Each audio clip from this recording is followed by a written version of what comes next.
Good evening, everyone, and welcome to the Winning Women Talk Show. I'm Regina Shearer, your host, and I'm so glad to be able to spend this evening with you on the Winning Women Talk Show. As you know, each and every week we've been presenting different women who have been sharing their stories and their journeys to doing that special something that gives them fulfillment, satisfaction, that they're passionate about, and that has helped them achieve their career goals. And each of these journeys vary. Each of these journeys are different. Some are filled with a lot of challenges, hardships, and obstacles. Others are not necessarily smooth sailing, but went the way they were hoping it would. And I hope that as you've been listening to all of these women, you've been learning a lot of things and things that have inspired you, motivated you. And I say it every week, make you say to yourself, if she can do it, so can I. And we would love to have you participate as we do every week. And so we want to make it easy for you. You are invited to contact us, call in, and make your comments or ask your questions. And that number is 781 384 5587. Once again, 781 384 5587. And if you're a little phone shy, it's okay. You can email me, Regina, at rgbinternetradio.com. I'll say that again, Regina at rgbinternetradio.com. I know you've been looking at this face and saying, I think she looks familiar, or that name looks familiar, sounds familiar. And yes, you have seen Erica. She has been on this show. You've heard that name because she's called in sometimes. She will call in with some comments and some questions that are really great. And sometimes she emails them in as well. But Erica and I have seemed to be able to have good conversations. And I uh, and asked her, would you do a few shows with me once in a while? And let's talk about women, winning women. And so it's Black History Month. And Erica and I are going to share some information about Black history, women in Black history. And I want to just say to you, Erica herself is a trailblazer. She is a project manager for NEI General Contractors in Massachusetts. And she is the first African American project manager the company has had. And to be quite honest with you, I believe, if I'm not incorrect, so correct me, in New England. So I could be I wrong, so but I that think in that role. across across companies, I'm not quite sure. Um, particular company, I believe for when I was hired that that's possible. But Yeah. there's always one person that may have been there that wasn't celebrated or acknowledged, and you may not know about. So I might it might be it's Right. really possible, but I'm not Well, going to I take full credit remember, yet until I know for sure. But thank you. I remember I'm when one you of the first only came ones, on. that's for sure. Yeah. I did some Googling, and you were at the time. But Oh wow. because you've been on this show a couple of Mhm. times, and who knows, someone may have been inspired to say, if she can do that kind of work, so can I. So we never Oh, know. well, But I'd be glad anyway, to know. Yeah. we're going to talk tonight. And Erica, I'm glad you're here. February is Black History Month. Glad to be here. And Mhm. we want to talk a little bit about celebrating Black History Month. And so I just thought I'd give you a few quick snippets to talk about a few Black African American women who have made history by being firsts. And I want to go all the way back to when a first um, was ever recorded for an African American female. And I hope that you will remember a lot of what we discussed tonight because Erica and I were talking before the show with changes that came from Doge efficiency. I'll just put it Mhm. that way. DEI has been or is being eliminated or downsized in many ways across almost every sector of life. And as a result, a lot of the information that you might hear tonight is no longer available, not on websites or web pages, not in government websites or web pages, not even in some museum websites and web pages. So I hope that we share something with you that you didn't know, and two, that you'll remember because we're not sure for the time being if it'll be Mhm. available for you to know later on. So let me just start by telling you that we're going to go all the way back to 1864. And in 1864, there was a first winning woman. She was the Mhm. first Black female physician in the United States in 1864, and she graduated, and I'm going to clap on this, from New England Female Medical College.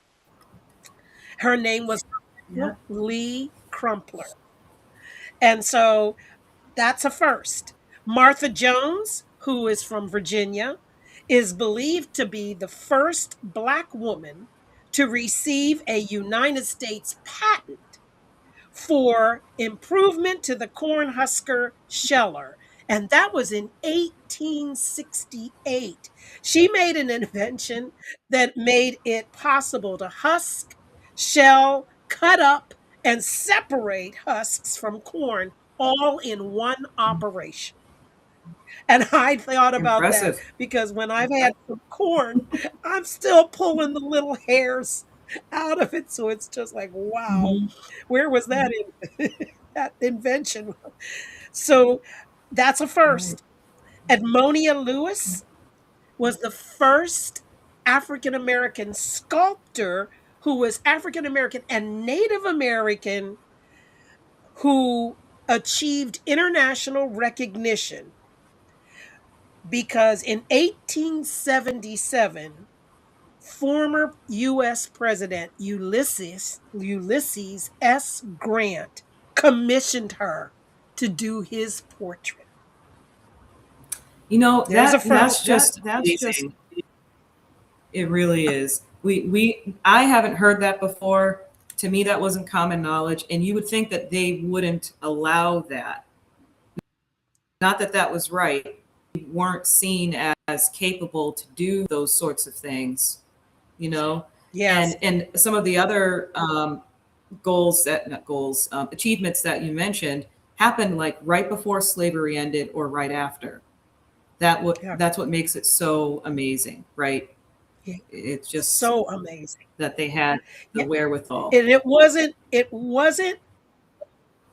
far after Emancipation Proclamation, right? So it was just Right. like people were still making an adjustment, right? And as a matter of fact, people in Texas still didn't know. So, yes, quite an achievement. Right. There is a woman called Miss Bessie. Miss Bessie Coleman was an early American civil aviator. What do you mean? She was the first African American female and who also was part Native American to hold a pilot license.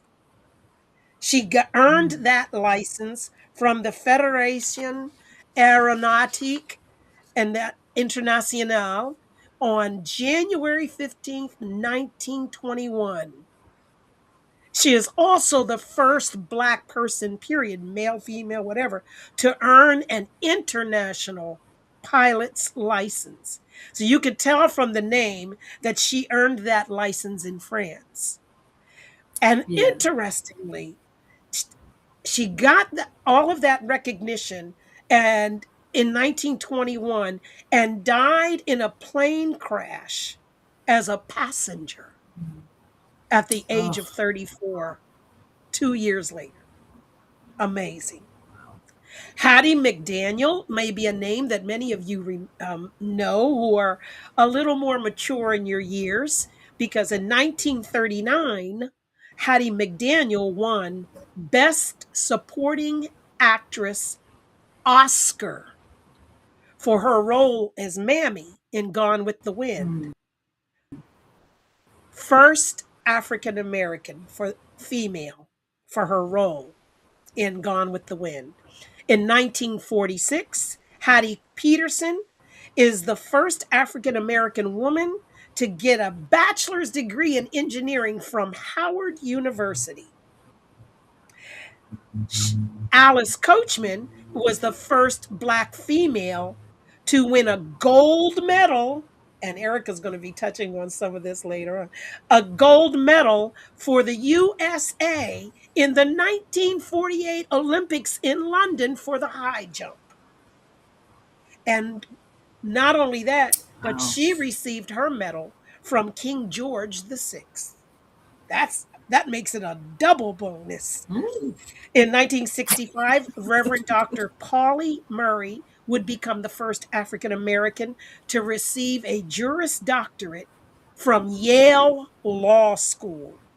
And I looked at that and looked at that because all I kept thinking is, I didn't even know that Yale had integrated yet. I didn't even know that they were letting women in, first of all, but integrated. So 1965.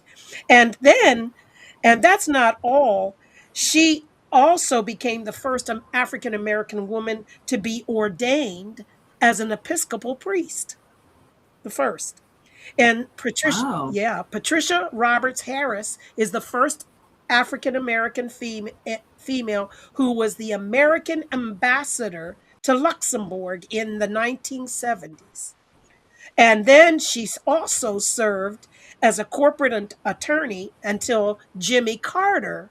Now I'm coming closer to the age of those of you listening, till Jimmy Carter selected her as Secretary of the Department of Housing and Urban Development. First African American secretary, cabinet secretary, I'll put, of the United States. But this name was also a first. You should be familiar with it, Shirley Chisholm. She was the first Black female to be elected to Congress, 1968. 1973, Oklahoma would elect the first female Black mayor, African American mayor in the United States, and her name was Lila Foley, the very first Black female mayor in the United States. And that was only 1973. Now, that's not so long ago. 197 Mm, Vanessa Williams, 1984, the first African American, first Black Miss America. Jennifer Jones, first Black Rockette, 1987. Now you see we're in the 80s and we're still having yeah. first Black female things happening. Carol Ann Yeah. Marie Gist, first Black Miss USA. But look when this happened, 1990. We've now gone past when you were born, right? Mhm. Doctors, engineer, and then a NASA astronaut, Mae Jemison, first African American female in space in 1997. These are firsts that many of you don't know about, and I'm coming into the home stretch. Melissa Ward, she's the first African American woman to serve as both a U.S. Air Force flight instructor and commercial airline pilot. And that was in 1992, and where she left and joined United Airlines in Chicago as a second officer on a DC 10. Carol Mosley Brown, She broke ground in 1993. She was the first African American woman to be a U.S. Senator. Mm. April Erickson Jackson is an aerospace engineer, the first African American to get a PhD in mechanical engineering from Howard University in 1995, and the first African American woman to get a PhD in engineering at the National Aeronautics and Space Administration, NASA, their Goddard Wow. Space Flight Center. Sheila Mm. Crump Johnson, first African American woman to get, this is what I love. So Beyonce and Cardi B, sorry to disappoint you, but the first African American woman to attain a net worth of at least $1 billion in Wow. 1999. I never heard her I name. didn't know that. Now, some people believe she was connected to Oprah Winfrey in some way, in some form, but a Oh, billionaire African American female in 1999. In 2002, Halle Berry was the first African American female to win an Oscar for Best Actress in her role in Monster Ball. This is mm. 2002, 24 years ago, Erica, it took for a Black Right. female to get an Oscar for Best Actress. Misty Copeland is the first African American female principal dancer with the prestigious American Ballet Theater. And that happened in Yeah. 2015. Getting, Right. yeah, 11 years ago. So we look, it's been a long time. We were in the 1700s. Now we're here 400 years later. But anyway, Kamala Harris, first African American vice president, and also in 2017, before she became vice president, she was California's first African American senator. I'm Mhm. surprised. When, you know what? When I found that out, I was surprised because I think of California being so progressive, right? So Right. multicultural. But that's 9 years ago. Their first African American senator. 2022, the Maya Angelou Quarter. I'm so happy. Still I rise, Erica. Maya Yes. Angelou Quarter. It was the first African American woman in the U.S. Mint's American Women Quarters program. Maya Angelou was the Wow. first, right? And then in 2022, 4 years ago, the U.S. Senate confirmed Ketanji Brown Jackson as the first African American woman to serve as a justice on the U.S. Supreme Court. That's a Um, so there's some history, and I hope that you were surprised. I hope that you said, "Oh, I never knew that." I hope you were clapping. I hope you were saying, "Wow, we have been sheltered from all of this information because no one taught it to me in school." But that's from the beginning of the firsts going through to now. Now, there's a right. whole lot of other firsts. They didn't all make the headlines, but we are grateful to all of these women for opening the doors of opportunity up for others to follow in their carbon footprints. So, oh, Erica, what are you thinking? You know, wow. Just hearing all of that, I'm floored. I'm proud. Um, in a way, I'm a little saddened in some cases because of, like you said, when you were running down the timeline, how long it has taken. And we don't know all of the red tape and the glass ceilings and everything else they had to break through for however long along the way. But obviously, it was all worth it, and I'm glad they're getting their recognition. Um, and without them, I mean, I think a lot of us wouldn't have the opportunities that we have now. So I'm glad they're being acknowledged now and celebrated. And hopefully, now that some of us have heard this new information, we'll go research and spread the news that there is a lot of history here that needs to be taught and celebrated. So thank you for Yes. sharing those points. They were awesome. Yes. Yeah. So as you think of uh these African American women who have literally made history and are the trailblazers for so many other African American women who are doing incredible things and have done incredible things that have changed the face of this nation. Who are the women that you admire, that you are thinking about as incredible winning women, African American? Sure.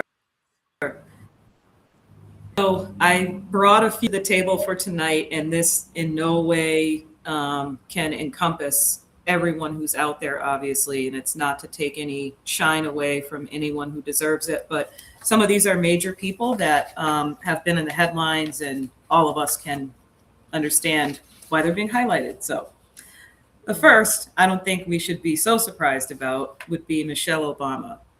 And I've been so inspired by there's that beautiful picture. I love that. We're with Just a her. true Hey, listen, professional we're with her. style. Yes. So everybody, she's the first African American first lady in this country's history, and that just in itself is a major achievement. Holding that position for 2 terms, 8 years, with grace and composure, despite all of the criticism, the Yes. attacks, just her keeping it together for her husband and her daughters has to be commended. I just want to share a few things about her in case we didn't know. Hmm. So she skipped the second grade.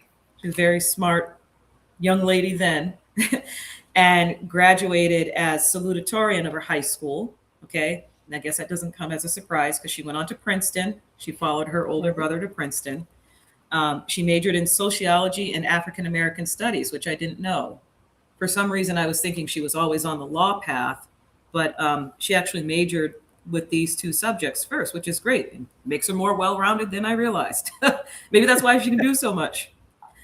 Right. So she continued her academic journey at Harvard Law School, becoming one of the few Americans at the time, African American women, I'm sorry, at the time, to earn a law degree.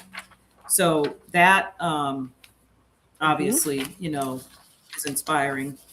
And then she, continued to evolve into getting into public service. There are a few initiatives that she championed while she was first lady. I think everybody remembers it was called Let's Move. So it was her goal to help fight childhood obesity. And Mm. there were some programs that she helped launch, which I'm sure they're still being modeled after, too, I would hope. Hmm. And she did a similar thing with trying to make school lunches more healthy. And she called that the Healthy Hunger Free Kids Act. So Right. I I'd remember that. actually Yeah. like to see if everyone is still following this model, because obviously it was a really good idea to kick that off. And that Hmm. launched in about 2010. So that was what, 16 years ago? I hope it's still going strong. Knows that it is, please let me know. No. Okay, this one was interesting because I guess I didn't follow, I didn't know. I come from a family where my parents were sharecroppers or worked on a farm. My mother, her family, they picked pecans, sometimes cotton, peanuts. My father picked cotton, and they grew vegetables because that's how they had to eat, right?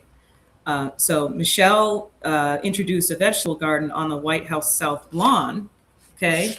And she would actually hold like sessions as educational tutorials for kids so they understood what it was like to grow something. So I thought that was really awesome, let them see in real Yes. time I benefit wasn't of aware of that. I eating knew there well. was a garden. I knew there was a garden, but I didn't I know there was a vegetable garden. Yeah, vegetable garden. She was promoting that, so that's great.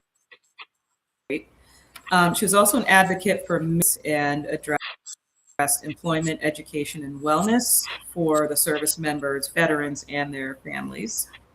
And she raised awareness about, issues that they're facing with mental health and services that they needed. So she came across and is coming across as a very caring and empathetic person in my mind. And Hmm. so just class all around. Right? So I have a few more on Michelle. Um, Obviously, she's considered a global fashion icon. And I have a book here that I'm sure some of you have heard about. I think if I put it up on the screen, it'll look backwards, but I'm just going to call it. That's okay. And it has a nice color summary of her in some of her iconic dresses. I mean, this woman can Hmm. wear a dress like no other. Okay. I just, it's unbelievable. And she showcased a lot of diverse designers, giving people a chance to be noticed for her wearing their designs on her platform. I think was very notable and very considerate of her to help them get a boost in their career and to be acknowledged. Right. And You know, yeah, so that's I, one of the I things with her. yeah, I just wanted to say she never looked bad in anything.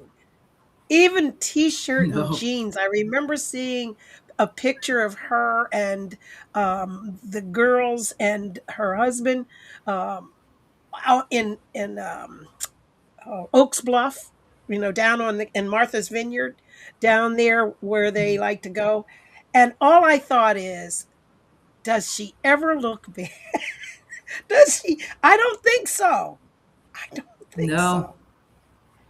no. She had a team of people around her that would make sure that she was put together. But I think she was directing them on what to do, so it wasn't hard for her to carry that image because that's how she was, I should say. Yes. So, um, yeah, that those are a few highlights on Michelle. I'm sure there's much more that she does and she's doing. She has a podcast currently, and she's done a few interviews. I think with between Oprah, Tracy Ellis Ross. If you look these up, you can hear it from the horse's mouth, hear it in her own words, and I'm sure you'll just be like floored. Yeah. She's awesome. That's why I had to talk about her first. I So agree. And I I is let me just ask you, the book, even though it's going to be backwards, is she on the cover of that book? Yes, she is. She's in a pretty blue dress, Yeah. Yes. Yeah. That and we can I see. have this as my coffee table book. Oh my gosh. It's fabulous. Yes. It really is. Well, It's inspiring as well. I just wanted to know, and for you to show it, because I figured we could see her even if the words were backward, the letters were backwards, but we would still be able to see her. And I just recommend, if you haven't, go get it. And also, if you haven't read Becoming, go get that as well, her personal biography. So um, yeah, that wonderful, wonderful. Listen, Erica, real Yes. quickly, we're going to take a quick break for one of our Okay. sponsors, and then we're going to be right back with you. Okay. So don't go too far, and we still want to hear from you. And when we get back, we'll give you that information. So don't go away. At Portal to Hope, we're here to help victims of domestic violence, sexual assault, and stalking crimes. We provide support, resources, and hope to those who need it most. We believe that everyone deserves to live a life free from violence. If you or someone you know is in danger, please reach out for help. Call us at 781 338 7678. We offer a variety of services including counseling, legal aid, job assistance, and housing support. We also work to raise awareness about these issues and to advocate for change. Together, we can create a world where everyone is safe and free from violence. Portal to Hope is here for you.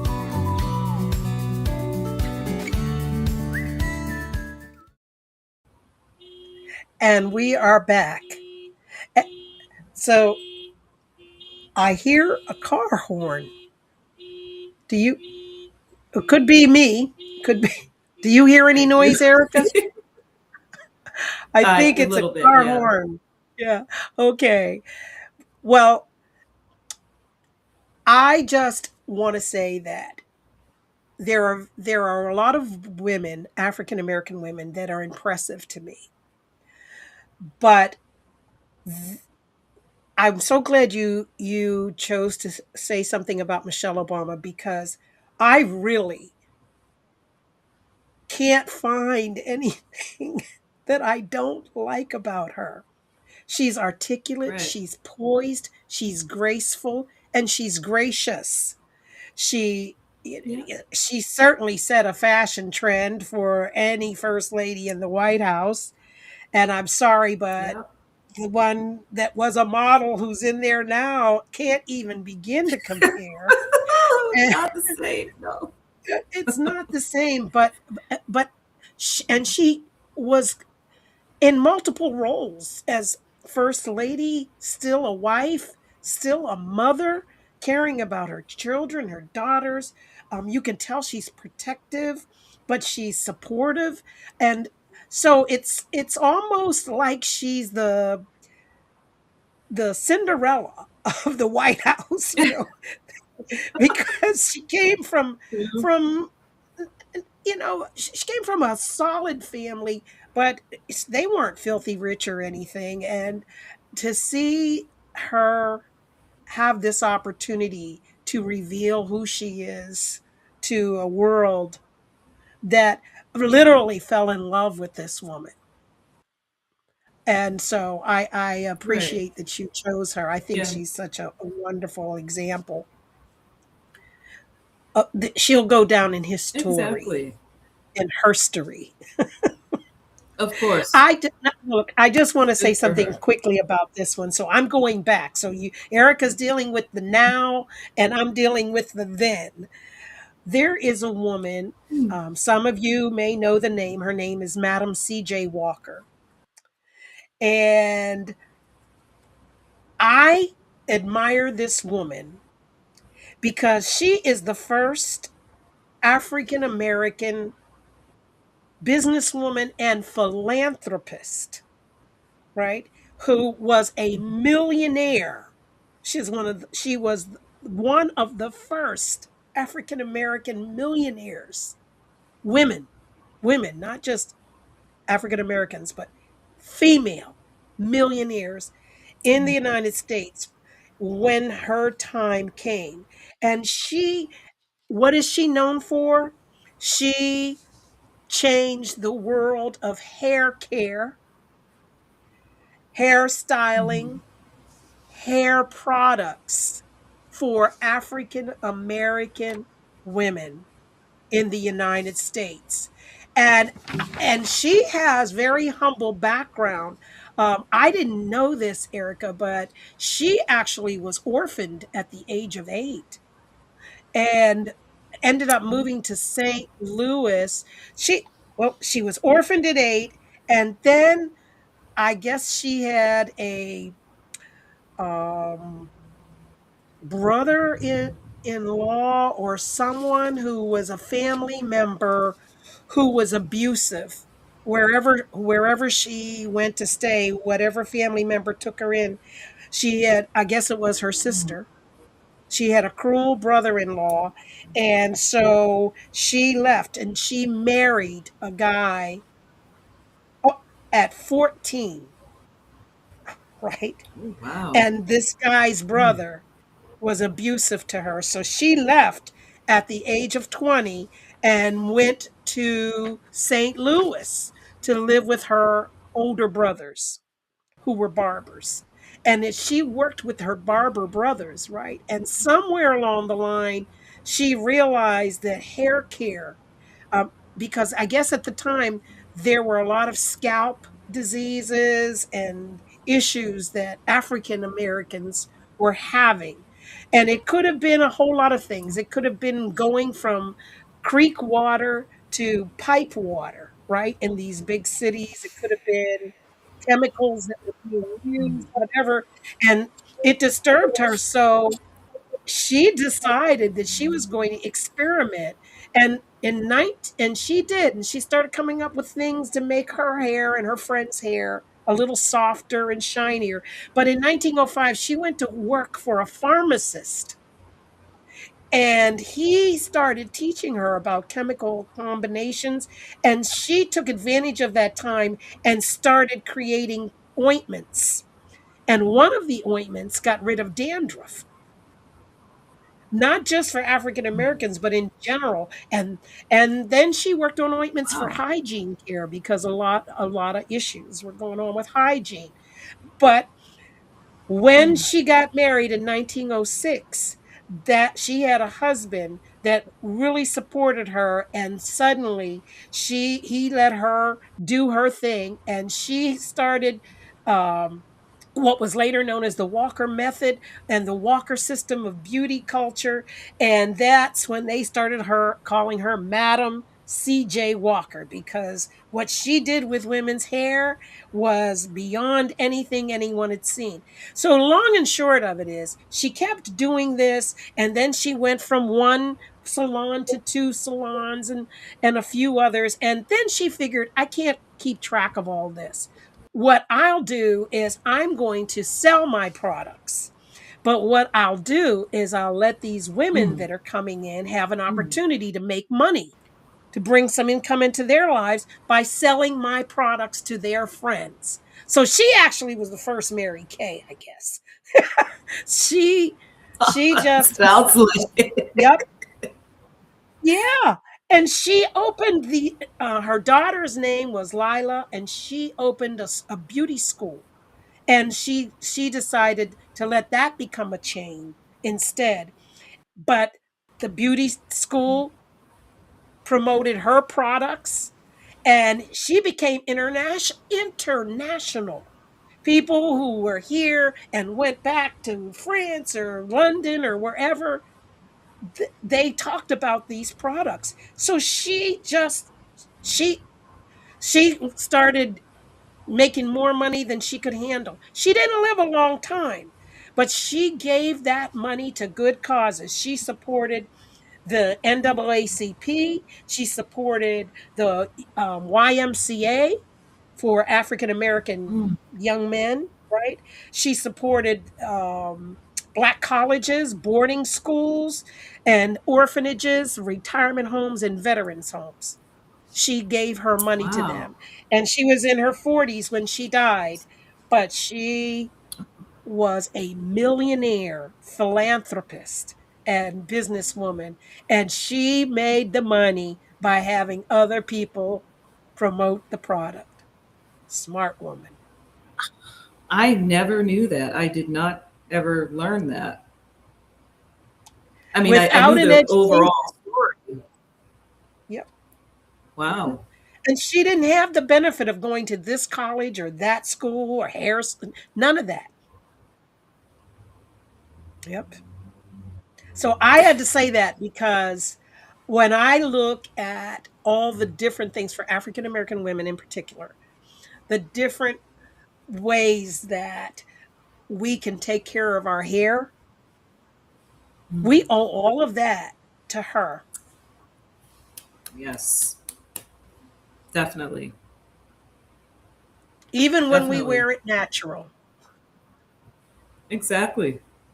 Because for it to be healthy, I'm sure she helped establish a system, or at least inspired someone else to do something similar to in a way, mass produce something that we all could use, because there probably was no one else out there really advocating for us to have like products that we could easily get access to.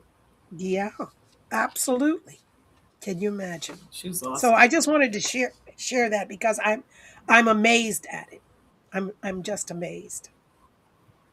In the early Yeah. 1900s, for someone to be able to make that kind of money and be so successful.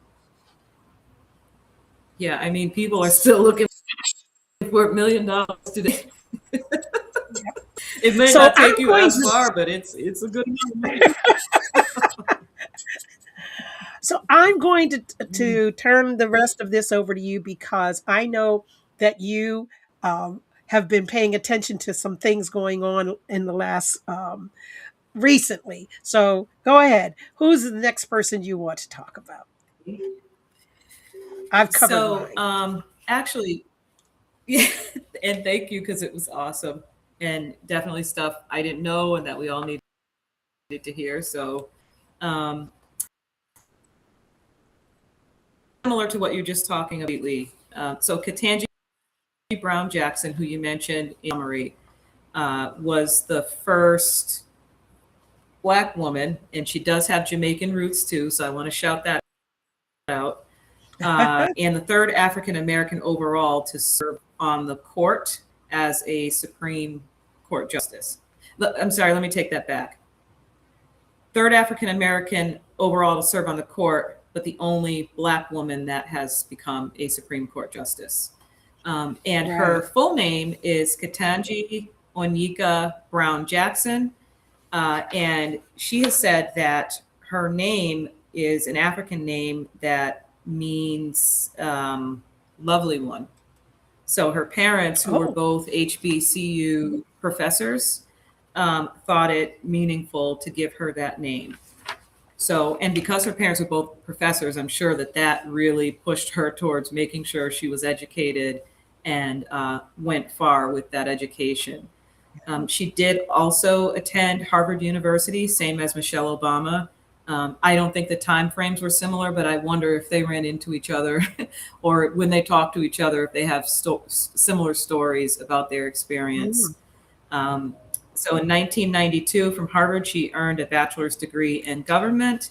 And then she got a Juris Doctor from Harvard Law School in 1996. And yeah, she also, I think, is a trailblazer because people may not really remember this, but there was a little bit of talk when she was getting her confirmation that she was wearing locks. They're what you call sister locks. And Yes. it was a nice representation of what African American women are doing with their hair, and someone to Hmm. have this high position who's also doing that with their hair was a good representation of what we've all been doing and want to be acknowledged for our skills, not solely the focus on our hair, but also want to celebrate how we look and how we feel great with our styles, and that nothing is wrong with Hmm. that. And I'm reading something here that says, as she was getting her confirmation, the Crown Act, which Crown stands for Create a Respectful and Open World for Natural Hair, was Yeah. getting into play. I think they were trying to legislate it. And I don't have the Right. year listed here that it got made formal, but I know that now it is Hmm. in play. So legally, no one can discriminate against an African American woman because she wears Hmm. her natural hair like me, or Right. locks, or Right. weaves or braids or anything like that. So it's Right. just awesome that it's Was come this far. wasn't that an issue for the two sisters in high school? That they sent home because they both had braids. Ooh. Um, I don't know I if you vaguely remember. It was remember the probably a few story. years. Okay.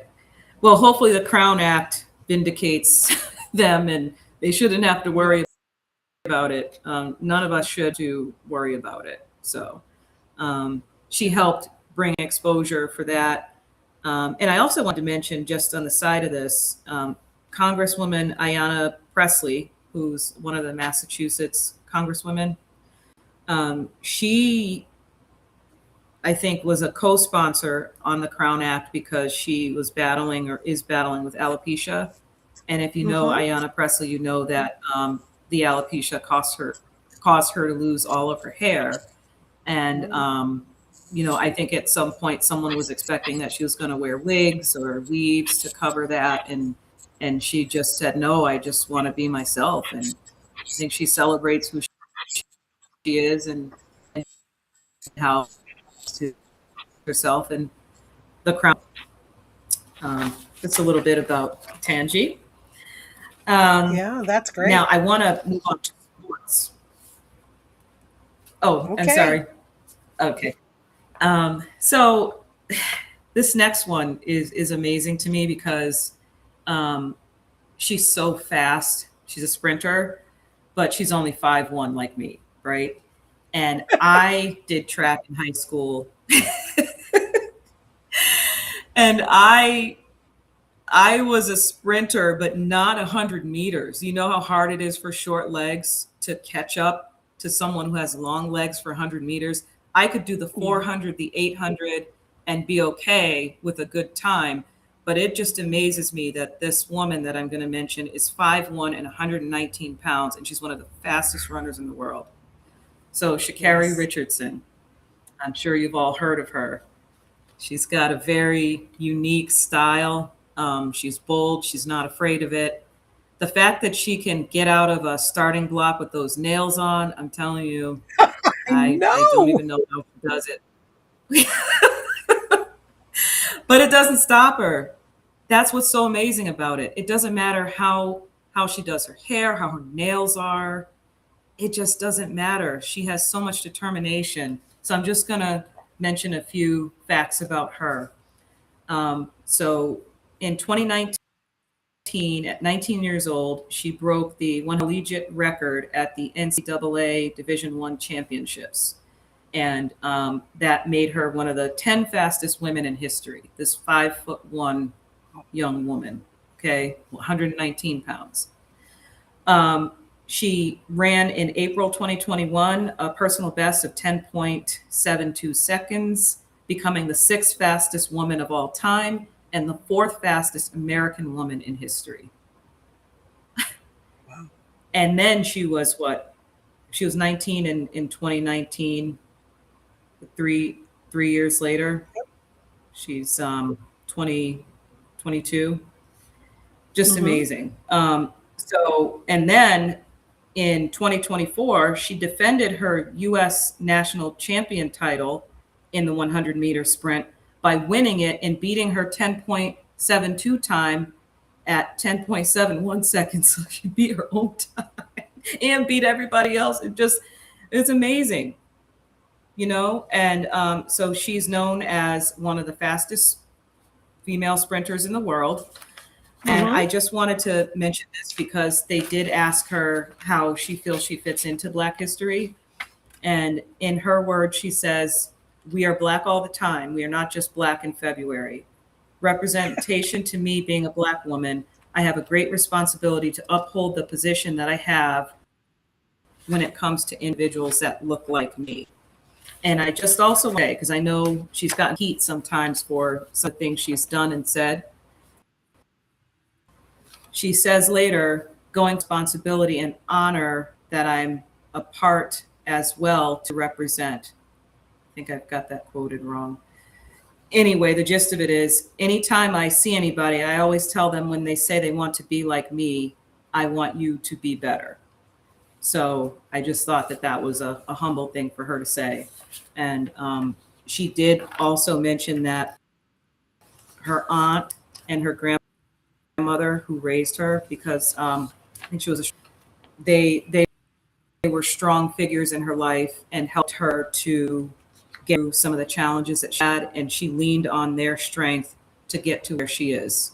And she has a lot of grit and determination, and she says that other Black women around her helped her get to that point. So I hope we all have that sort of support or village in a way to help us through our challenges. Yes, absolutely. I cannot Yeah. believe she. Wow. And I've seen the nail things, and I can't. The first time I saw it, I just cringed. All I thought is, you are down in the ground, and you. But it's a different world. Yeah. I mean, that's what makes it all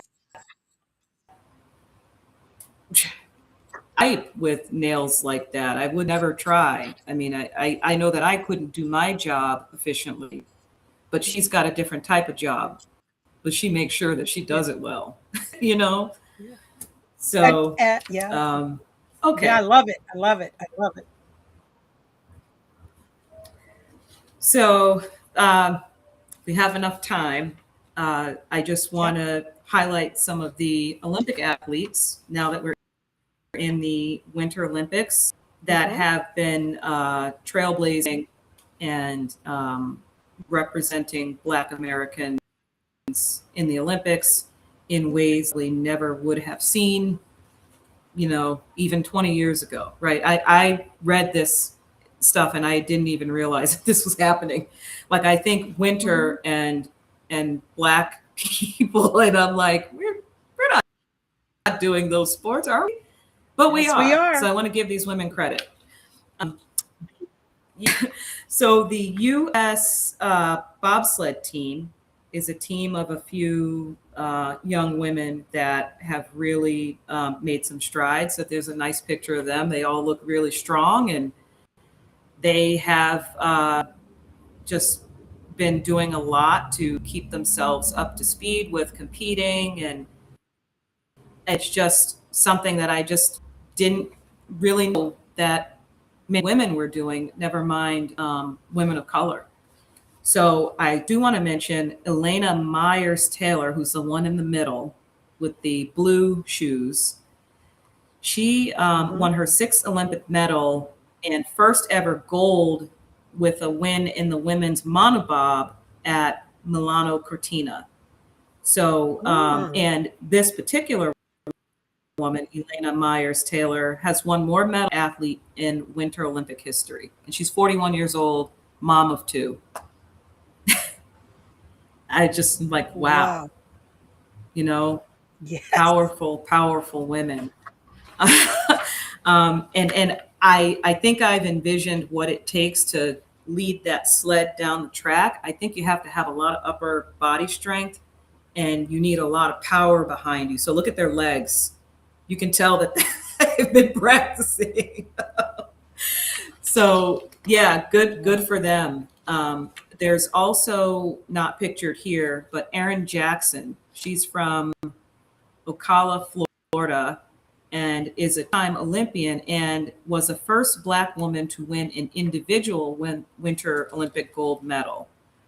So, Wow. and that was in 2022.